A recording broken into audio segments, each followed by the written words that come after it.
दरगाह हज़रत ख्वाजा आबिद शेख शहाबुद्दीन सहरवर्दी वाक़े किस्मतपुर बंदलागुड़े में इतवार को दावत इफ्तार का एहतमाम किया गया। इस मौके पर मेहमानों की गुलपोशी की गई। सदर दरगाह कमेटी मिर्जा अब्दुल करीम, रशीद खान और अफजल बेग वगैरह भी इस मौके पर मौजूद थे। अस्सलाम वालेकुम वरहमतुल्लाहि वबरकातुहू। मैं मिर्ज़ा अफजल बेग दरगाह हज़रत खुलिश खान रहमतुल्लाह अलैहि की जानिब से हम लोग इनामदारान हैं।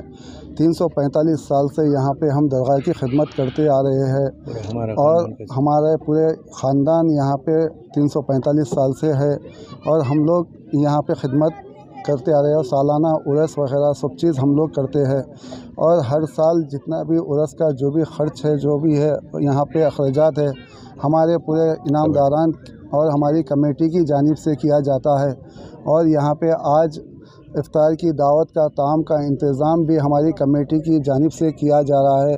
हमारे सदर साहब मिर्ज़ा अब्दुल करीम बेग साहब की सरपरस्ती में, ज़राए निगरानी में ये पूरा इंतज़ाम किया जाता है और जो भी कमेटी की जानिब से यहाँ पे हर चीज़ खिदमत और ये जो भी ताम रहेगा, हर सालाना जो भी उर्स वग़ैरह जो चीज़ भी रहेंगे और अखराजात जो भी रहेंगे हमारी कमेटी की जानिब से, हमारे इनामदारों की जानिब से किया जाता है हर साल।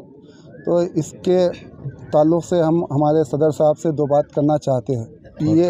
ये एरिया का नाम दरगाह हज़रत खुलिश खान रहमतुल्लाह अलैहि किस्मतपुर ग्राम पंचायत गंडीपेट मंडल आरा डिस्ट्रिक्ट।